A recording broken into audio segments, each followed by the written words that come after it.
you like video? Love it. Guess what? So do your customers, right? Still only the research HubSpot did, only 26% of companies using video in their outreach. It's the biggest transformation in prospecting in the last 30 years. A relationship with the right referral partner could be a game changer for any B2B company. So what if you could reverse engineer these relationships at a moment's notice? Start a podcast, invite potential referral partners to be guests on your show, and grow your referral network faster than ever. Learn more at sweetfishmedia.com. You're listening to B2B Growth, a daily podcast for B2B leaders. We've interviewed names you've probably heard before, like Gary Vaynerchuk and Simon Sinek, but you've probably never heard from the majority of our guests. That's because the bulk of our interviews aren't with professional speakers and authors. Most of our guests are in the trenches leading sales and marketing teams. They're implementing strategy. They're experimenting with tactics. They're building the fastest growing B2B companies in the world. My name is James Carberry. I'm the founder of Sweetfish Media, a podcast agency for B2B brands, and I'm also one of the co-hosts of this show. When we're not interviewing sales and marketing leaders, you'll hear stories from behind the scenes of our own business. We'll share the ups and downs of our journey as we attempt to take over the world. Just kidding. Well, maybe. Let's get into the show.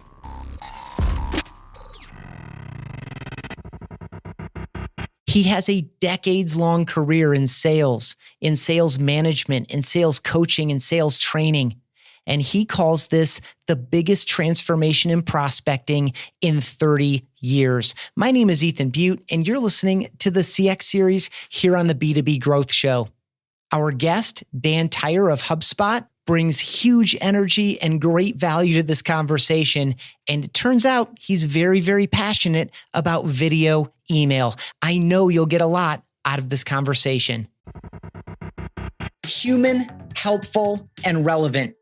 If you want your organization and your team and yourself to be more human, helpful, and relevant, you're in the right place. Those are three things we need within our organizations to create the experiences that we need to deliver for our customers. Today's guest on the Customer Experience Podcast has spent more than a dozen years at HubSpot, recruiting, training, growing the sales team among many, many other responsibilities. I don't think we'll have enough time to get to all those responsibilities. He travels, writes, and speaks constantly. He's the co-author of one of the best books I've read in the past year, The Inbound Organization. His goal is to do the most good for the universe.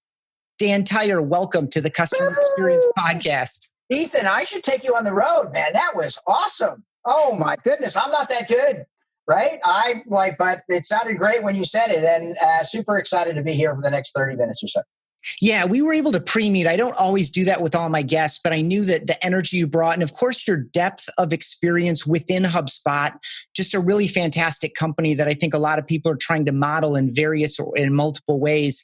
That's good, because that's exactly what we're going for. HubSpot's a weird company. Number one, an innovator in 2007. Number two, a defined industry leader. Number three, it's not just about software, right? It's about helping people grow better. And that's our partners, that's our customers, that's individuals, that's employees. And I have, I hate to tell you this, but a 35-year business career, almost 40 years. Look at all that gray hair. And the first 30 years of it, we did things a certain way. Right. And in 2007, everything changed. My first startup went to $1.5 billion. My second one, I started in my dining room, CEO and founder, grew to $25 million, 8 locations across the United States. My third one went bankrupt, which taught me business planning and humility. My fourth one got bought out by Microsoft and HubSpot. When Brian Halligan, the CEO, called me in 2007, he's like, Tyre, I want you to join this new company. It's HubSpot. I'm like, what's it do? It says it's like helping companies generate leads and customers. And he explained me the concept. And I'm like, wait a second, you get on the first page of Google without paying Google? And he's like, yeah, if you blog and help people and trick out your website. I'm like, there's not a CEO in America who won't buy that. And he's like, well, that's what we're hoping. Then 12 years later, 70,000 paying customers, traded on the New York Stock Exchange, 3,000 great employees. HubSpot sold in 132 countries worldwide. And of course, now HubSpot leads in with free products And the Inbound Organization, the book is all about what I learned in the last 12 years to help organizations. Wow, look at that. Yeah, that's my got it at hand. I got to tell you, Brian's introduction to the book is essentially a 3 or 4 page manifesto that I think anyone who has been listening to this podcast and enjoys it, you absolutely have to read. Of course, I recommend the book, but just that introduction alone from one of the co-founders and the CEO just really casts a lot of light onto the situation we're in today and why customer experience matters. So before I go to my standard open with you, Dan, I want to ask you, just for fun, you have a special rule in your family, and that is no checked bags, carry on only. I'm going to go out on a limb and say there's something we can all learn about our lives and businesses based on the Tyre family rule of no checked bags. It's not a rule, it's a law. There's laws, rules, and guidelines. All right. If you're in my family, you can't check baggage. If you check baggage, you're out. I don't care if you're my daughter, right? When she goes to college, she has to check, like she has to pack in her backpack. We go to Africa for 4 weeks. My wife has to do it in a duffel bag. That's just the way it works. Ethan, have you been into baggage claim in the last 5 years? I avoid it at all costs, but I have. Okay. All right. Is there any innovation in baggage claim since you've been 9? No. And in fact, just the thing that lets you know that the bags are coming is like a beep. Yeah, the sound is like everyone should leave the facility. It's not good news. Your bags are here. Of course. Is there a bar there? Is there a way to relax? Is there soft music? No, it's stark. It's depressing. You're standing there wasting time. People are on their phone, thank God, right? And then 25 minutes later, the plane, you can see the plane from out the baggage claim. 20 minutes later, then nothing happens for 5 minutes. Then the first backpack comes out and it's dripping black ooze or something like that. And then you're standing around and then everybody races in, then everybody pulls back.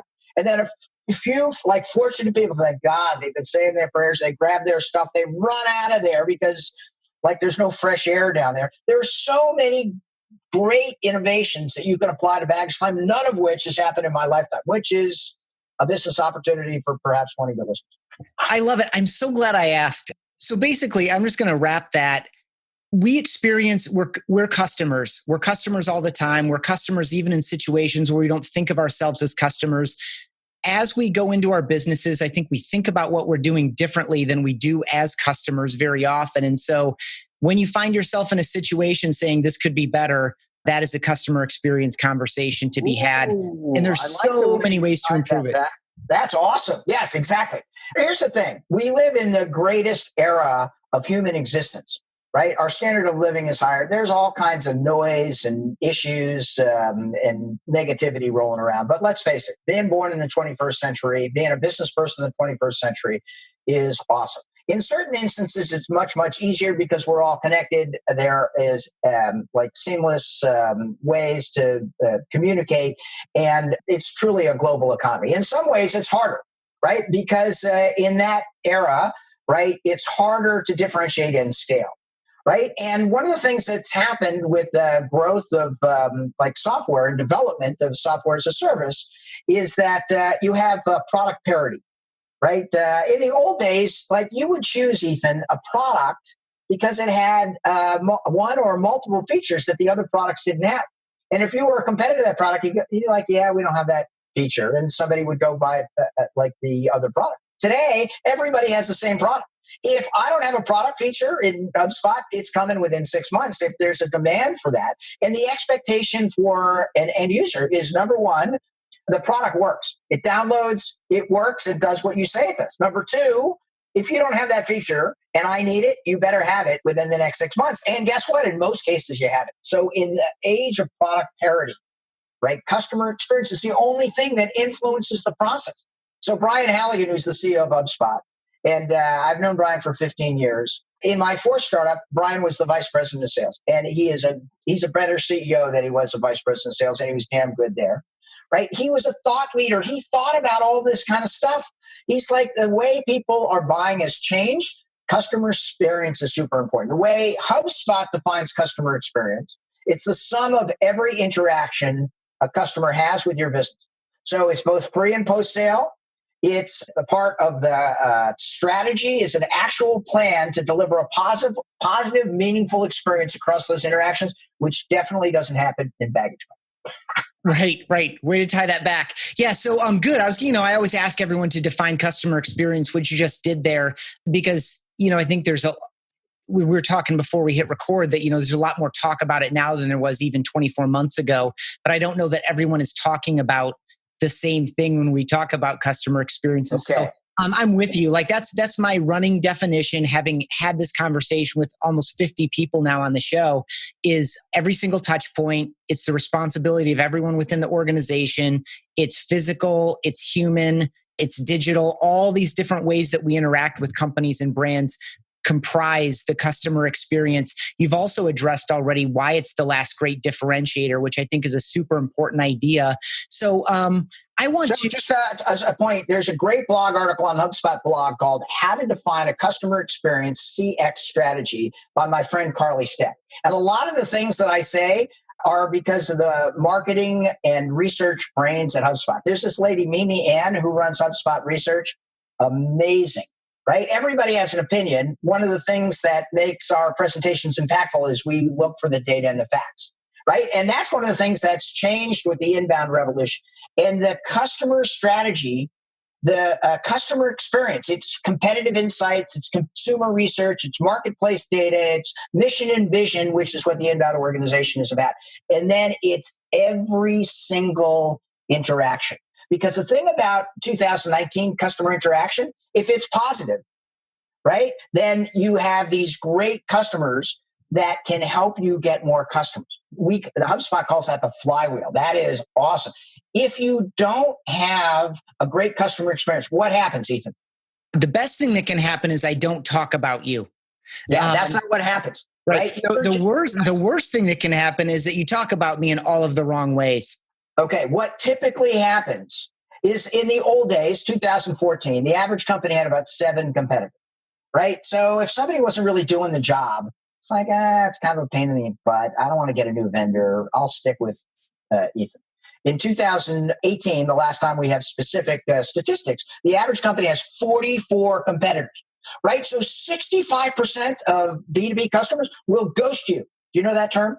Yeah, absolutely. Okay. It's not from Tinder. That's not where you get it. But people will ghost you, right? They'll just not show up. You got a good customer. You think they're a good customer. The guy says, yeah, he's buying from you all the time. He'll ghost you. Go to one of the other 43 competitors, right? And you're like, what happened? They're like, oh, man, I called in to get my bill resolved and you guys didn't call me back that day. And you're like, excuse me? Right? The level of expectations for customers is amazing. Right? I travel all over the world. I had a guy call me on Tuesday morning. I called him back Tuesday afternoon. He goes, Dan, I called you this morning. I'm like, I'm in Budapest. It's like, I don't care. I called you this morning. Come on. Don't you have a chatbot who can answer my question? And it really drove home. This is 2019. And guess what? He's right. He has all of these different options, right? Real good customer experiences attuned to a very specific customer. I always say, the riches are in the niches. Have you ever heard that one, Ethan? I have. Mostly because it rhymes. I remembered it. There are a million people who said that. I didn't invent that, but I say it all the time because in the old days, you could be a generalist, right? You could help all these people. And it's one of the toughest things entrepreneurs have to do. But a customer experience starts with defining a swim lane that you can dominate. Right. And you can be like a podcaster for scaling businesses, or you could be a podcaster for Arizona companies that are between $3 and $10 million that have at least 30 employees that are trying to double in revenue over the next 24 months. And just by definition, most people who fit in that swim lane will gravitate to the specifics. When you have a stomach ache, you want a general practitioner, you want a gastroenterologist. Right. And that's just the way people are positioned today. If you pick that swim lane, if you dominate it, get 40 to 60% market share, then it's much easier to move to another swim lane. That's one of the key lessons that we try to teach people in the inbound organization and to maximize a positive customer experience. Love it. Focus, specialization, knowing who the customer is so critical. Like as you read the inbound organization, there are these references to relationships and personalization and the customer. And being very clear about who that person is makes all of the rest of the work not just easier to do because there's more focus, it also makes all of it a lot more impactful. So I'm going to do something fun here.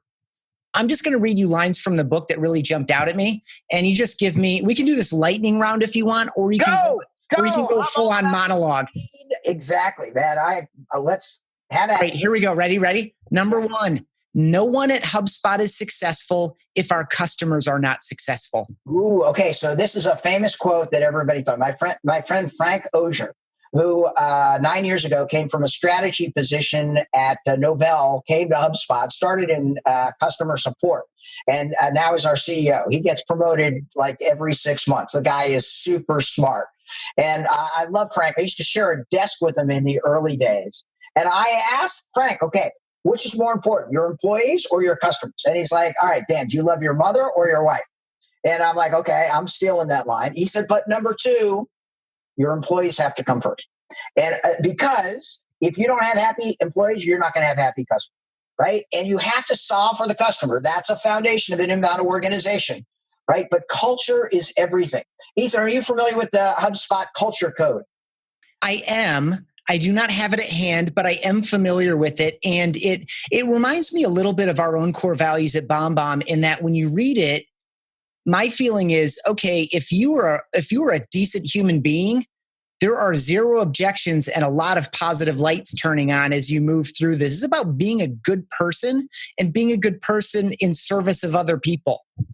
All right. So in the early days of HubSpot, we had an interesting culture, but we didn't pay much attention to it. And Halligan went to an offsite and he was talking to the CEO, I think it was iRobot, a publicly traded company in Boston. And he asked the CEO, well, where do you spend all your time? And the guy goes, I spent all my time uplifting the corporate culture. And Halligan's like, culture? What the hell is culture? So we went back and said, Dharmesh, can you research culture? Dharmesh is like, I don't know anything about culture. In a typical Dharmesh fashion, he then produced 128 slide shared like deck, PowerPoint, right? It's the most downloaded SlideShare in the history of SlideShare, like 4 million downloads. And it talks about how important it is to have a good working environment to do exactly what you just said. In light of not having a policy manual, which by the way is the dopiest thing ever, right? HubSpot doesn't have a policy manual because no one ever reads it. And it's like, how can you give like smart people a listing of this is what you need to do? We have one like quasi policy. Can you guess what it is? Be of service. Okay, that's awesome. You're close. Use good judgment. Use good judgment. I'm like, oh my goodness, that's awesome. So it's easy to remember. Everybody like knows that. And we lean into our culture. This woman, Katie Burke, is our chief people officer, right? She's the voice of the employee and she is awesome, right? She has all these programs. She makes sure that we have diversity, inclusion, and belonging. We've got a director of diversity. Javier Robles is unbelievable. And he brings this ability to come in and for the entire employee group to, number one, understand what we're trying to do. Number two, how they fit into the organization. And number three, what they need to do to help us succeed. We call that the M spot, which is HubSpot vernacular for your mission, right? Most people, I'm going to say most millennials, but also most people, right, want to work for a mission-driven company. Is that your experience? Yes, absolutely. And really what it is calling for a greater sense of purpose, like a reason beyond revenue, a purpose beyond profit. Like what are we actually doing here that I can personally attach? We all want to be part of something bigger, and money isn't it. You just nailed it. That is a mission. So, but everybody needs to know their mission. And then in keeping with the swim lane, right, you have to say, this is how I'm going to apply that mission. So your like strategy is who you're going to focus that mission on. And then that's the S in M spot. And then the P is plays, right? These are the programs or plays, 3 to 5, that you're going to target that is going to help you accomplish your mission. And then the T is the target, right? The plays are this is what we're going to do. The T is how much we're going to grow, how much retention is going to improve, what the new product is. That's how you measure. The O's, the most fun of any like category at MSpot is the omissions, right? And at HubSpot, we say, okay, we've evaluated all these things. These are the things that we're not going to do this year. And why are O's or omissions so important? Focus. Boom. All right. You're Dan Tyre. I love it, with an orange shirt. Thank you very much for wearing that. It's all about, right, that focus, right? And a scaling company, in any company, there's all these things going around. You have to make sure that everybody's on the same page. So about 3 years ago, JD Sherman, the CEO of HubSpot, like the smartest guy at HubSpot. This guy's University of Chicago. He's worked for Fortune 500 companies. He's kind of annoying because he's so smart. He's funny, right? You don't see the combination of smart and funny a lot in like senior manager. This guy is great. And he's like, it's all about the culture. He published this M-Spot. Everybody at HubSpot sees the M-Spot 6 times a year, right? We put it on the wiki. And a lot of times when I'm doing the inbound organization consulting, people are like, what's a wiki? And I'm like, well, it's where you post everything so people can see it.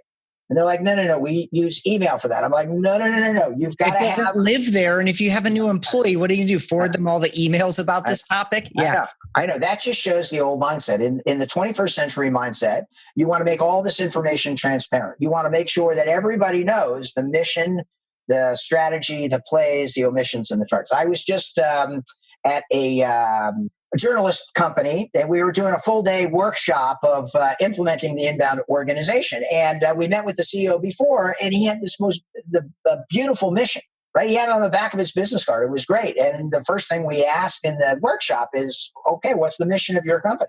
And no one raised their hand. And he was hugely embarrassed. But the reality was a wake-up call, because he didn't have a very easy way to remind people on a regular basis, right? They forget a little bit about the mission. And that is absolutely essential to hiring the best people, to getting them to work together, to making sure they're making the right decisions and making sure that you scale. Awesome. So just a couple things for those of you who felt like that was a lot of information, because it's so fun. There are a lot of great things there that you can pick up if you read the book. One of them is the candidate experience produces employee experience, produces customer experience. The other, you talk extensively in the book about internal wikis and getting everyone on the same page. And then ultimately the purpose there, if I read it correctly, is so that everyone is empowered to operate with much more autonomy, which is, but in alignment, so that we're all moving toward the same thing and with the right spirit and the right kind of how, not just the right why, because autonomy also makes better employees. Okay, so that was the first. Make sense to you? Hold on, let me just do some market research. Does that make sense to you? Yes. Why? Because autonomy is seriously motivating for smart people who have the right intentions. And the goal of all of this, of the M-Spot in particular, is to make sure everyone's going in the right direction to create a stronger pull or push in that direction, so that we're all trying to get done as individuals and as small cross-functional teams what the organization needs accomplished overall, all in the spirit of how we can help our customers. That's great. That is all right. And that is a great answer. There's one other reason. The pace in which business moves today, right, is exceptional. And if you don't empower your employees to make snap decisions very, very quickly, right, you'll lose customers to the other 43 competitors. JD, in the book, he says, when I was at IBM, when I was at a large multinational corporation, right, I was a top dog. It took 90 days for any thing to bubble up to me. By that time, it's irrelevant. And the only thing I could say is no. He goes, in HubSpot, everybody makes the front line makes all the decisions. Right. And it is true. Right. Managers. Except for the bet the company decisions. Though that's the rare exception. Okay.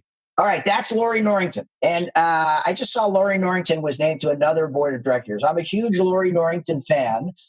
We talk in the book about the Norrington decision matrix, right? Which is brilliant, simple. And I remember when she drew it on the board, when we interviewed her for the book, she was like, I'm like, okay, everybody needs to know this. And what it says is it's perfectly tuned to the pace of 21st century business. Everybody I ask, right, business faster or slower than 10 years ago? It's always faster. How about in the last 18 months? They go, it's faster, it moves, because every company is a technology company. Right? It used to be that you're like, I'm a nonprofit. We don't really strong about technology. If that's your response, you're going out of business. You just don't know it yet. You have to have automation because everybody else does. The bar is so much higher in 2019 moving into 2020, right? That unless you automate the simplistic, first of all, overachievers don't want to do the same thing all the time. Second of all, you don't have to. Third of all, it's less expensive. It will give you a positive impact on your SG&A costs. And finally, that's what the customers want. That leads it right back to the customer experience, right? So having the right employees, making sure they have the right focus with the M spot, making sure that it's got the right culture is the right thing. Okay, so that was question 1 on the lightning round. I'll throw a couple more out. Go. Technology often allows us to substitute digital connections for real human engagement. Yeah. So for me, it's very interesting because what did I see? This guy, Jack Connors. Bill Holiday is a big advertising firm in Boston. He was one of the founders. And he goes, technology is not an ox to be gored. It's a cow to be milked. Totally. Which I thought was pretty interesting because I've never seen a guy from Boston talk about milking cows, but he was hilarious. The guy's like 70 years old and his job description, he's like, I work for poor people. I'm like, oh my goodness, who are you? And I sat right in the front row. I got his autograph afterwards. He was amazing. The thing about automation is it doesn't replace human beings, right? In fact, it makes human beings more important, right? Automation should be accretive to the customer experience, right? Earlier this morning, I sent out a handful of videos. Are you using video email, Ethan? All the time. Okay. You sent me a video email on Sunday. I've sent about 9,500 of them. Okay, great. And do you like video? Love it. Guess what? So do your customers. Right? Still only the research HubSpot did, only 26% of companies using video in their outreach. And it will revolutionize. It's the biggest transformation in prospecting in the last 30 years, right? Because now it's not Dan, the sales guy. It's Dan Tyre with the gray hair, the HubSpot t-shirt, calling from his orange office, right? Asking a personal and human question. Now you're not like thinking, oh, who is this guy? You're saying, wow, that guy's old. He's got gray hair. You know me a little bit, right? And when we connect, I'm going to ask you about your Muhammad Ali poster. Ooh, that's like a 30-minute story, but I'm happy. I know, but what I'm saying is like it gives us these other things to talk about that we can actually connect and relate on. This is probably the second biggest takeaway. Number 1 is you should get the Inbound Organization book. Number 2, you should listen to Ethan's podcast. Number 3, you should lean into your customer experience. But number 4, if you're not using video in like every aspect, actually buy your book. What's the name of your book again? Rehumanize Your Business. Okay. And is it explain to people why they should use video to 100%. Yeah. Like we start with the what, like we call it relationships through video. My co-author, Steve Passanelli, our CMO, and I, we work side by side every day for years now. You know, what is relationships through video is what we call it, to separate it from this marketing deal of light scripts, editing, production, all these things that people might think that they need. Thank you. In the old days, you would have 3 paragraphs. I would send it to you. It was all about me. Right. It's horrible. Today, if you send me more than 2 lines in a text, I'm not going to read it. Yeah. Right? My buddy Adam Slovic, we're on the board of directors together of a Utah-based company. He goes, Dan, I sort my email based on the size of the email. So the smaller the email, the higher the top you're going to be in my email. I'm going, that's brilliant. And guess what? Everybody's like that. Yeah. My big prediction in 2017 was every single business person in America would receive 3 video emails a day in October of 2017. And unfortunately, America was a little slow on the uptick. So I said it again. In 2018, by October, everybody would get 3 video emails a day. And I missed that one too. In 2019, I said it again because I'm diligent and stubborn. Right. But it's still not happening. Yeah. Right. Well, it's interesting. So like our book, yours is published by Wiley. And, you know, when we were in the early conversations about how we were going to bring the book to market, like should Wiley be the publisher? Our editor said, I feel like this book is early. And that was less than 1 year ago today. That was like in third quarter 2018. I know, but you were 8 years ago. 8 years ago. Are you kidding me? You're like a pioneer. And guess what? That's what it takes. But now, just like everything else, the technology has led up. Now, your technology should be accretive to making you a human being. Ethan, based on the 3 times that we've talked, you're a damn fine human being, right? You can't explain that in a 2-line email, right? And really, I think of that like the word classy. if you apply it to yourself, it's probably not true. You need to let someone else say it for you. So you can't write in an email like, you know what you're saying? Like, I'm a really classy guy. Like, okay, by definition, now you are not. It's a great soundbite. I'm stealing that. Can I say Please that? Do. Yes, absolutely. Okay. And so the same thing in an email, like, I'm a great person and I am here to help and you can trust me. And it's like, just reading that sentence. I mean, I go into some research in the why portion, like chapters 2 and 3 of like, we actually don't assign the text on the screen to a human being. Like our brain does not do that. It's like, it's this abstraction. It's truly, I know. It's dehumanizing to put the message here. So this idea of like you ascribing qualities to yourself that are so much more effectively demonstrated than written is just super powerful. And we have guess what? By definition, 100%. By definition, that means that I'm not going to like you, right? And then when I see you and you send me a video email on Sunday night, I like you. I can't not like you. First of all, you're smiling. Second of all, you're decked out in the orange shirt. Third of all, you're talking about me. Oh, baby, right? Those are totally, yeah. So you sucked me right in. Boom. And then I was all prepared. It was more efficient. The bottom line also is the data, right? People who use video in the sales process, right? A 300% increase over text email. I mean, and this statistics have been out for 2 years. That's why I thought it would move quicker than like a hungry man to a free buffet. I thought people would be running to video, boom, boom, boom. No, there's still, here's the thing. Some people are self-conscious. You got a background in TV, so like I had never been on camera prior to joining the company. And you're right, the human piece, the vulnerability, the new skill, something that Steve Passanelli, the co-author on the book, says, like, there was a day when no one sold by telephone and all the sales reps come into the office and they get in for the morning huddle and then they turn around and there are phones on their desk. Like, this is what we sell with now, or this is a new tool in your sales arsenal. And they're like, what is this? How do I use it? I'm accustomed to doing it, this particular way. I write letters and I go visit people in person. Like, what's this telephone? I can't sell by telephone. And that's where we are with video. And so it's funny. I honestly thought when I joined the company full time, they had maybe 200, 300 customers back in 2011. And I thought, gosh, any day now, like a Google is going to roll out or a MailChimp is going to add video or something. And we'll go, we'll just get eaten alive by this giant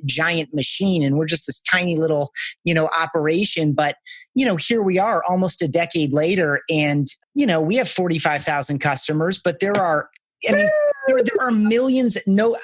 Cause I'm with you on this. There are millions and millions of people coming behind the people who pioneered this. Make this foundation, right? This is an important component of this podcast, right? We gave you 4 points before that. But if you're not using video email, right, then start, right? If you need help, dtyre@hubspot.com, right? Reach out to Ethan, right? Find somebody, right? Just Google video email, but this is the week to start it, right? And let's see if we can accelerate the curve of people being more human by using video, because the statistics are very, very impactful and you're going to be left behind. The greatest thing about the inbound revolution is now it's gaining steam. I thought 12 years in, a 12-year HubSpot employee, it's just been amazing to see how this rolled out. And as the first salesperson for HubSpot, people had asked me 2 questions. Number 1, what is inbound? Which I'd explain. It's about the same today. They go, will it work? And I'm like, I don't know. We got like 30 customers. I think it'll work. Let's give it a shot. Right now we have 70,000 customers. Now it is very, very impactful. The people who practice inbound, who are human, who focus on customer experience, who are data driven, who are in their swim lane, those are the people who dominate. And so now we have irrefutable proof that if you leverage this technology to be human, you'll win. Awesome. That was super fun. And just a little bit of shameless self-promotion here. BombBomb makes it easy to do these videos from Gmail, from Outlook, from Salesforce, from Outreach, our own web app, from mobile apps, etc. The book is at bombbomb.com/book. And as Dan offered his contact information, you can always email me, Ethan, ETHAN, @bombbomb.com. I'd be happy to address your video questions and needs. Just because I feel like I've only gotten to 2 of these, I feel like 3 is a more round number. So before our standard close here, because I want to respect your time, it's been super fun. And the pace at which I think both of us speak, this might be like 1.5 episodes instead of just one, just by the way it feels. Yeah. Anyway, how about that my kids like, I can't play your YouTube videos at twice speed. I'm like, yes, right. Okay. Right. No, you can't. Exactly. I know. You give it a try. So funny. Let's see. Gosh, I have questions in a variety of categories: content, sales, service. I'll go with the service one as the third and final one in this series. For most modern buyers, self-service is excellent service. Yeah, because I know what I want and I want it now, right? If I have to talk to a human being, I'm like, oh, you know how you used to say, oh, I have to like fly to another city to like close a deal. And then like, you're like, oh, now I got to get in the car and go drive to someplace. And then you're like, oh, I got to get out of Zoom. I got to take a shower and I got to shave. Now you're like, oh, I got to talk to somebody. I got to like, for many transactions, especially specific transactions where I know what I want. I don't need any help. I just need access to the information. Boom. Self-service is awesome, right? I love it. It's just a lot more efficient, a lot easier. I get the answer more quickly, and then I can move on to the other million things that are going on in my life. So self-service is good service.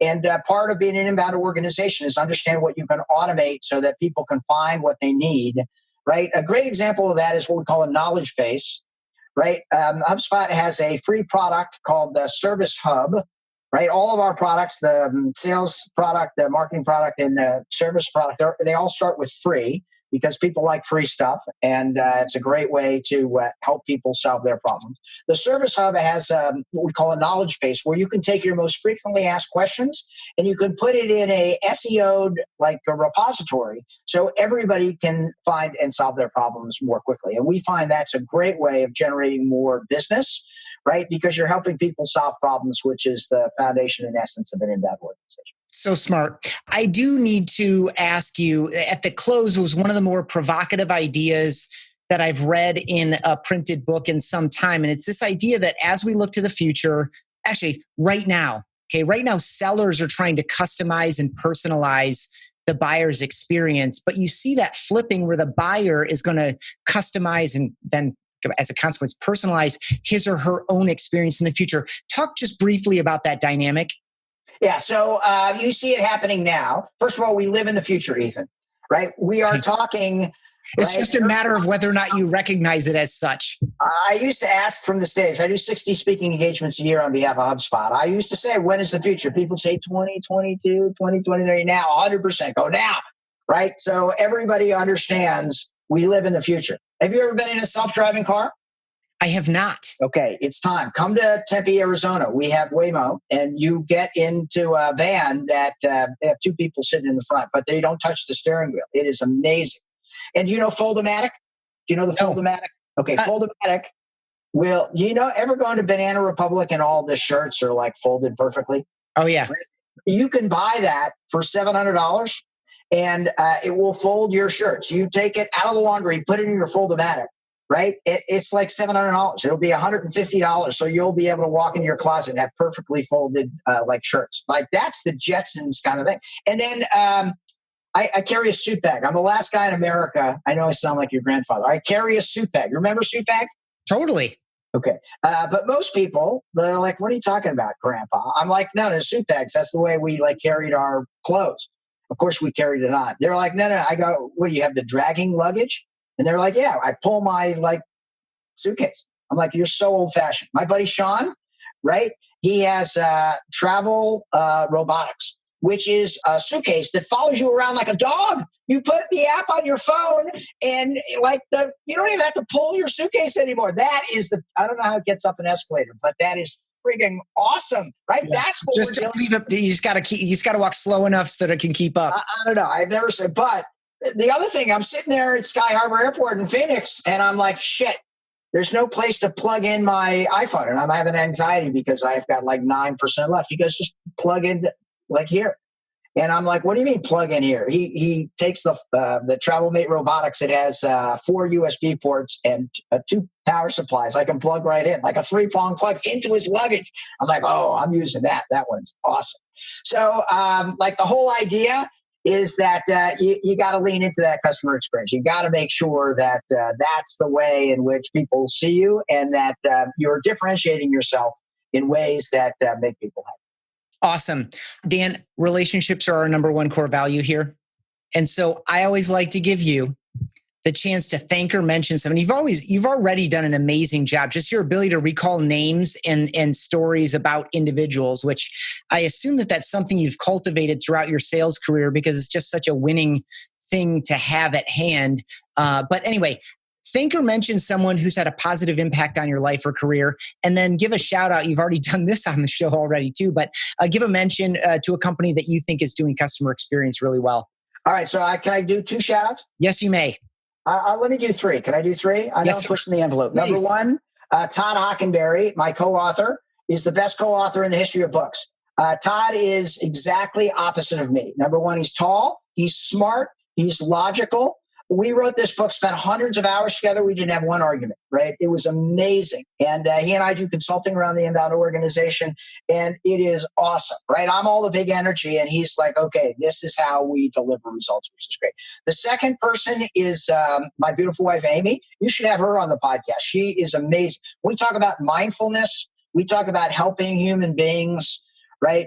She's a yoga instructor and a public speaker that talks about awakening joy, and she's amazing, and she's a great part of my life. I've been married for 30 years, 29 great years, 1 mediocre one, but like I'm sure it was your fault. Exactly. And the third is Dharmesh Shah.